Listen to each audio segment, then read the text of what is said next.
As grandes fortunas dos Estados Unidos e da Europa não surgiram do acaso, mas de estratégias ousadas, visão de longo prazo e, muitas vezes, de um toque de sorte. Cada uma dessas famílias construiu impérios que moldaram economias, influenciaram governos e deixaram marcas profundas na cultura e na sociedade.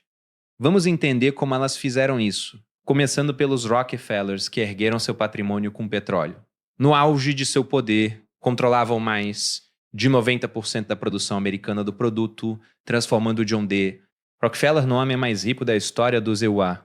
Com o tempo, diversificaram seus investimentos, aplicando recursos em bancos, universidades e fundações. Até hoje, o nome da família está presente em instituições de elite, desde centros de pesquisa até museus, mostrando como o dinheiro pode se perpetuar por gerações. Já os Vanderbilt construíram sua riqueza com transporte, primeiro nos navios e depois nas ferrovias. Cornelius Vanderbilt, conhecido como Comodoro, foi um dos primeiros magnatas modernos. Sua fortuna permitiu um estilo de vida extravagante, com festas e mansões que fariam inveja até mesmo aos personagens mais luxuosos da literatura. Embora o dinheiro tenha se dissipado com o tempo, o sobrenome Vanderbilt ainda evoca imagens de opulência, legado e imóveis de alto padrão em Nova York. Andrew Carnegie revolucionou a indústria do aço e acumulou uma das maiores fortunas de sua época, mas, ao contrário de muitos bilionários, decidiu doar quase tudo.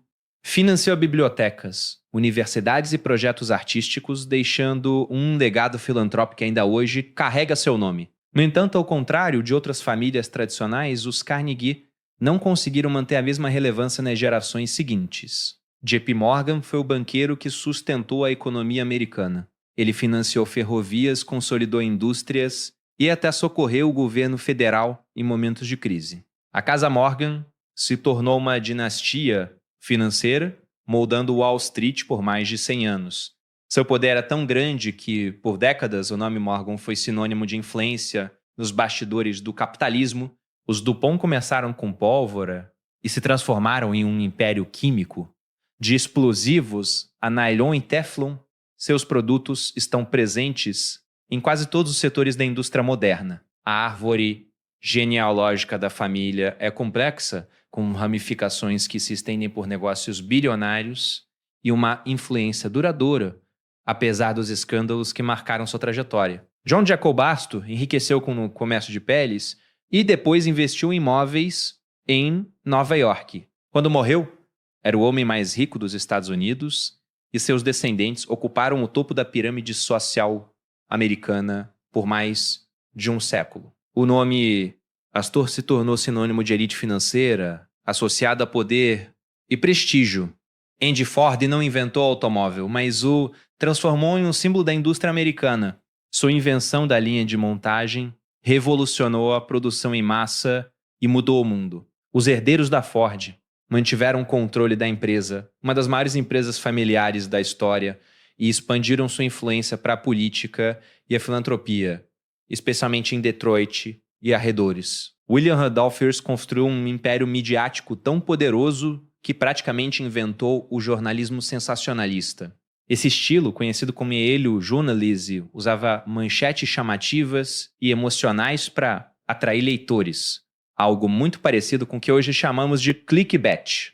Hearst inspirou o filme Cidadão Kane e chegou a possuir a maior mansão do EUA. Seus descendentes ainda comandam parte do grupo de comunicações Hearst, um dos maiores conglomerados de mídia do mundo.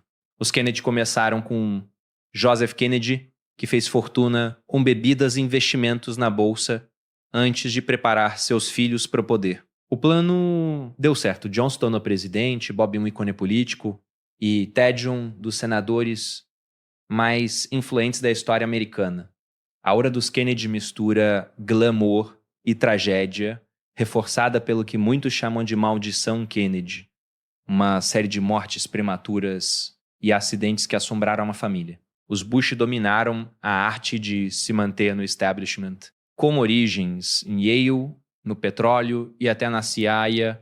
A família produziu 2 presidentes, esteve envolvida em 2 guerras e construiu uma dinastia discreta, mas profundamente enraizada no poder. Menos chamativos que os Kennedy, os Bush representam uma elite política e econômica que sabe como se perpetuar. Os Rothschild são a razão pela qual o termo dinastia bancária internacional existe. Tudo começou com Mayer Amschel Rothschild, em Frankfurt, no século XVIII. Ele enviou seus 5 filhos para Londres, Paris, Viena, Nápoles e Frankfurt, onde cada um comandou uma filial do banco da família. Tornaram-se os banqueiros preferidos de reis e imperadores, financiando guerras e a construção de nações, sempre operando nas sombras. Seu perfil discreto e sua imensa riqueza alimentam teorias da conspiração até hoje, o que, ironicamente, só reforça o poder de sua marca. Hoje, os Rothschild continuam ricos e influentes, mas evitam exposição pública e fazem isso de propósito. Os Médici governaram Florença combinando negócios, política e arte. Financiaram gênios como Michelangelo e Da Vinci. Produziram papas e rainhas e criaram uma das dinastias mais culturalmente dominantes da história ocidental. Seu legado é tão forte que ainda hoje associamos o Renascimento italiano ao nome da família. Os Habsburgos foram os senhores feudais da Europa por séculos. Seu império se estendia da Áustria à Espanha e às Américas. Usavam casamentos como estratégia política e ficaram famosos pela endogamia, que acabou contribuindo para o declínio da dinastia. Mesmo assim, seu poder foi incomparável na Europa moderna. A Casa de Windsor não é apenas uma família real, é uma máquina de branding. Originalmente, tinha um sobrenome alemão, mas a Primeira Guerra Mundial tornou tudo que era alemão impopular na Grã-Bretanha. Então mudaram de nome. Sua riqueza está ligada a vastas propriedades. O Crown Estate, o Ducado de Lancaster, o Ducado da Cornualha e carteiras de investimentos bilionárias. A pegadinha, nada disso é tecnicamente deles. Os bens são mantidos em confiança para a nação, enquanto a família vive como bilionários. Resistiram a escândalos, divórcios, a morte, de Diana, os problemas de Andrew, a saída de Harry e Meghan, e ainda assim o sistema segue funcionando. A Rainha Elizabeth II manteve tudo sob controle por 70 anos. Agora, Charles Esteta assume o papel de guardião de uma marca envelhecida, enquanto William é preparado para ser o próximo na linha de sucessão. Seu reinado pode ser simbólico, mas isso não diminui seu domínio sobre imóveis, imunidade diplomática e influência cultural. É um poder suave, mas afiado ao longo de um século. Os Bourbon governaram França, Espanha e Nápoles. Luís XIV construiu Versalhes, Luís XVI perdeu a cabeça na Revolução Francesa. A dinastia foi marcada por ostentação, colapso e renascimento. Alguns ramos dos Bourbon ainda existem hoje, mas a maioria vive no exílio. Os Mellon fizeram fortuna com bancos, petróleo e aço. Andrew Mellon foi secretário do Tesouro e ajudou a moldar a política fiscal do EUA. Mais tarde, a família direcionou sua riqueza para filantropia, arte e instituições de elite, como a Universidade Carnegie Mellon. Harvey Firestone fundou a empresa de pneus e borracha, que leva seu nome, e formou uma parceria duradoura com a Ford. Os laços entre as famílias se fortaleceram com casamentos, consolidando uma dinastia que se expandiu para corridas de automóveis, terras e política. Os Whitney já eram uma elite americana antes mesmo de o termo existir. Tinham dinheiro em bancos, ferrovias e no mundo das artes. William Ordis Whitman modernizou a marinha do EUA e foi secretário da marinha no governo de Grover Cleveland. Gertrude Vanderbilt Whitney, que se casou com Whitney, fundou o Museu de Arte Americana Whitney. A família também investiu pesado em corridas de cavalos, como Kentucky Derby. Jogaram bem o jogo dos casamentos, unindo-se aos Harriman, aos Roosevelt e até à nobreza britânica. Menos chamativos que os Rockefeller ou os Hearst, os Whitney estavam presentes em todos os corredores de poder. Finanças, política e cultura. Era o que se pode chamar de dinheiro tradicional da costa leste. Os Harriman enriqueceram com ferrovias. Edward Harriman foi um titã dos transportes e seu filho, W. Kelly, Averell Harriman, tornou-se um dos diplomatas mais influentes do século XX A família construiu um legado que se estendeu para a política, os negócios e a filantropia, mostrando como o controle de infraestruturas essenciais pode gerar poder por gerações. Algumas dinastias não apenas acumularam riqueza, mas também moldaram o curso da história por meio de alianças estratégicas, inovações e, em muitos casos, pura ousadia.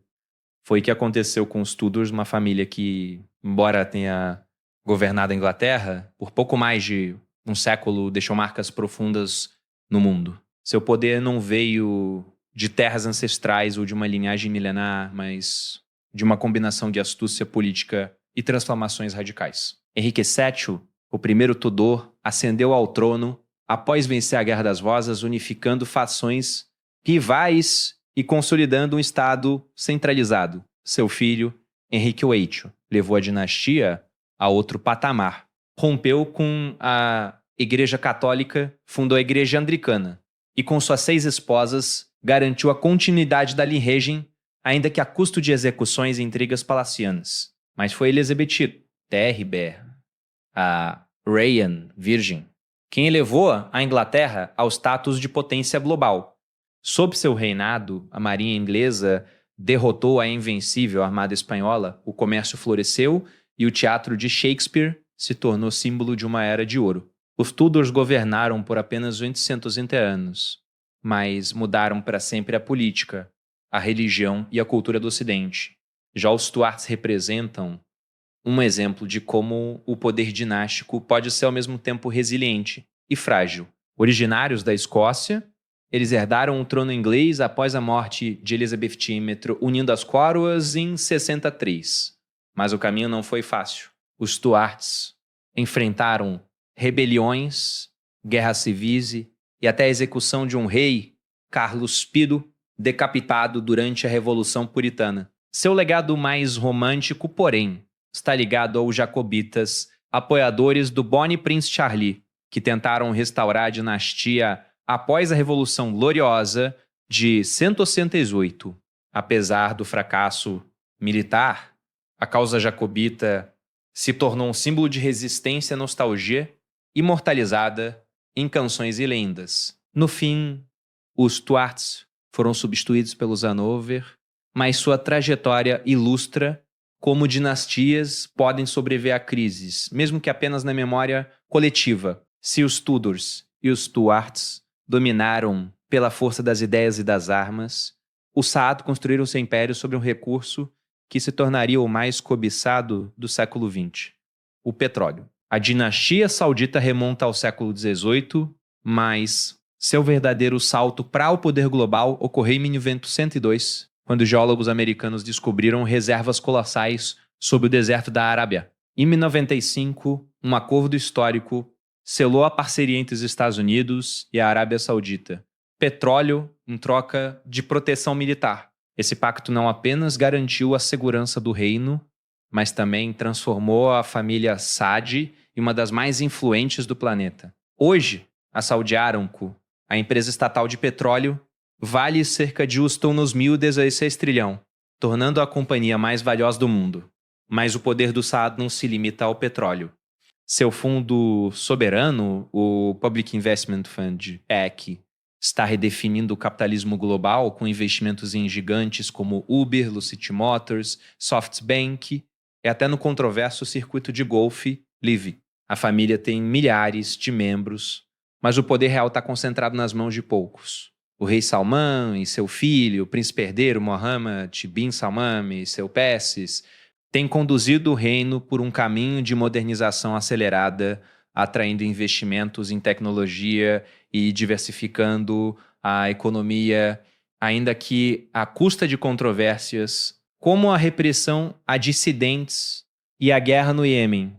Enquanto os Saad operam sob os holofotes da geopolítica, outras dinastias preferem agir nas sombras. É o caso dos Koch, uma família que transformou uma inovação industrial em império discreto, mas profundamente influente. Tudo começou com Fred Koch, um engenheiro que desenvolveu uma tecnologia revolucionária para o refino de petróleo. Seus filhos, Charles e David Koch, levaram a Koch Industries a patamares inimagináveis, tornando-a uma das maiores empresas privadas dos Estados Unidos. Mas o verdadeiro poder dos Koch não está apenas nos negócios, está na política. Por décadas, eles financiaram think tanks, campanhas eleitorais e movimentos conservadores, moldando a agenda econômica e social dos EUA. Sua rede de influência, que inclui dações milionárias para candidatos republicanos e a promoção de políticas libertárias, é um exemplo de como o dinheiro pode ser convertido em poder ideológico sem alarde. Ao contrário de dinastias que buscam visibilidade, os Koch sempre preferiram operar nos bastidores, evitando a exposição pública e deixando que suas ideias e seus dólares falassem por si. Se os Koch são mestres da discrição, os Mars representam o extremo oposto. Uma dinastia que construiu um império tão onipresente que quase ninguém percebe sua influência. Tudo começou com Frank Mars, um confeiteiro que, nos anos 80, criou o primeiro chocolate em barra da empresa, o Milky Way. Décadas depois, seus herdeiros transformaram a Mars Inc. em um colosso global, dono de marcas icônicas como M&M's, Snickers e Twix. Mas o verdadeiro segredo do sucesso da família está na diversificação. Além de doces, a Mars controla um vasto império de alimentos, com marcas como Uncle Ben's e Pedigree, além de uma rede de hospitais veterinários, Banfield, e até investimentos em biotecnologia. O que torna os Mars fascinantes, porém, é sua obsessão pelo anonimato. A empresa é 100% familiar, nunca abriu capital e evita qualquer tipo de exposição midiática. Os membros da família vivem vidas discretas, muitas vezes passando despercebidos em público. Eles não precisam de reconhecimento. Seu poder está nos produtos que milhões consomem diariamente, sem sequer saber quem os fabrica. Outras dinastias, como os Duke, demonstram como o legado pode ser construído não apenas com dinheiro, mas com visão de longo prazo. James Buchanan Duke fez fortuna no final do século XIX com o tabaco, dominando o mercado com a American Tobacco Company. Mas foi sua incursão na energia hidrelétrica que consolidou seu império. Ao fundar a Duke Power, hoje parte da Duke Energy, ele ajudou a eletrificar o sul dos Estados Unidos, transformando a região em um polo industrial. Seu legado mais duradouro, porém, foi a filantropia. Com a criação da Duke em Delmont, ele destinou parte de sua fortuna para financiar hospitais, universidades e instituições de caridade no sudeste do país. A Universidade Duke, em particular, tornou-se uma das mais prestigiadas do mundo, graças aos recursos da fundação. Os Duke provaram que o verdadeiro poder dinástico não está apenas em acumular riqueza, mas em usá-la para moldar o futuro de comunidades inteiras. Por fim, há dinastias que carregam o espírito do Velho Oeste em sua trajetória, como os Boone, descendentes do lendário pioneiro Daniel Boone. Esses herdeiros trocaram a vida nas fronteiras por um novo tipo de aventura, a exploração de petróleo. No início do século XX, eles se tornaram Wildecatters, empreendedores que arriscavam tudo em busca de poços de petróleo em terras inexploradas, com uma mistura de coragem, sorte e ambição. Eles perfuraram os primeiros campos de petróleo no Texas e em Oklahoma, ajudando a transformar a região em um dos maiores centros energéticos do mundo. Seu sucesso não veio de privilégios herdados, mas de uma mentalidade de fronteira, a disposição de apostar alto e enfrentar o desconhecido. Os Boone representam uma versão mais aventureira do dinheiro antigo, onde o legado não está apenas em sobrenomes ilustres, mas na capacidade de reinventar-se em novos